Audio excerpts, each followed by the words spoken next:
Morning, Amy Arvary. I'm catching you before I get my day started right now. I wanted to share something really important with you, something that happened to me recently, and it might hold some value for you. So, uh, my whole life growing up, I was always labeled sensitive. Oh, Amy's so sensitive. Amy's so sensitive. She's so sensitive. And it was never really like a good thing, right? I always felt bad about being sensitive, like I was supposed to toughen up somehow. But the things that I would be sensitive about were the things that seemed hurtful. Like, I'm not a big fan of sarcasm. I feel like sarcasm is really just some kind of permission to say mean things, because in truth, they're never really funny to the person that you're saying it, right? It's kind of hurtful. But, uh, but we disguise it as a joke.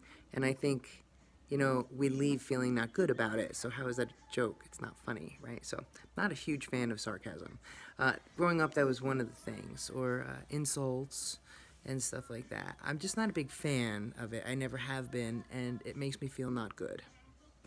It makes me feel really good when people are saying nice things to each other, I guess. It makes me feel not good when they're not nice things. And I've been sensitive to that since I've been very, very small.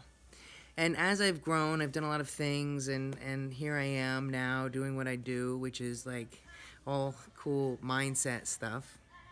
And I realize now that that has played such a tremendous role for me. It's also very difficult because a lot of things that are just so mainstream, I can't participate in because they don't feel good. And like a lot of it is TV and stuff like that. Like the shows, they're just all like betrayal and lying and violence, and like I don't leave feeling inspired in any way, and I don't go to bed if I watch before I go to sleep. I don't go to bed feeling, excited or happy or motivated in any way. Quite frankly, sometimes I've been exposed to some shows that everybody watches, and I gotta be honest, like the next day, I'm locking down my house. Like, I'm afraid people are breaking in because of what I have seen. So maybe that does make me sensitive. But it finally dawned on me that I don't think I'm sensitive.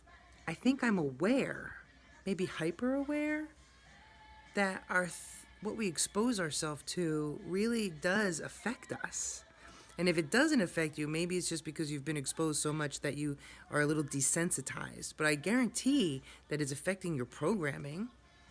It has to, because every single thing we expose ourselves to, we interpret, and that becomes a part of our knowing. You only know what you have been exposed to. That means your view of the world, your view of yourself, all of that is based on what you have exposed yourself to so far, what you have been exposed to so far, what you have seen and heard, smelled, tasted, and touched. All of those things you've gathered, that's your stuff. So like, as we move along, I don't understand why we have to, by choice, put the things in that look hurtful or scary or not good. Because I don't see how that helps very much in us feeling stronger and more confident and more clear and more ready and more motivated and more feeling capable and ready and able.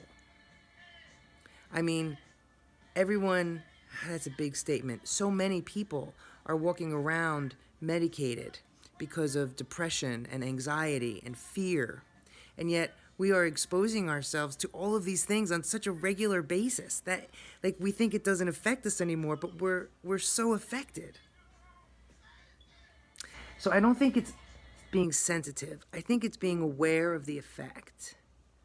And if any of this makes sense to you, because this is a pretty long video now, I hope you let that marinate, and I hope you maybe start looking for some more positive input. Looking for things, listening to things that help you grow in some way, that ignite your passion in some way, and your motivation and your inspiration. Like I hope you find things in your day and in your week and in your life that make you feel awesome, so that you can step out into the world and be awesome, so that you can come home to your family and be awesome, because it really does matter. So had the sake of this being 5 minutes now, I'm going to let you go and say thank you for starting this day with me. I could go on and on about this. I'd love to have a conversation if you're interested. Thank you for sharing this moment. Have a great day, and I'll see you soon, I'm sure.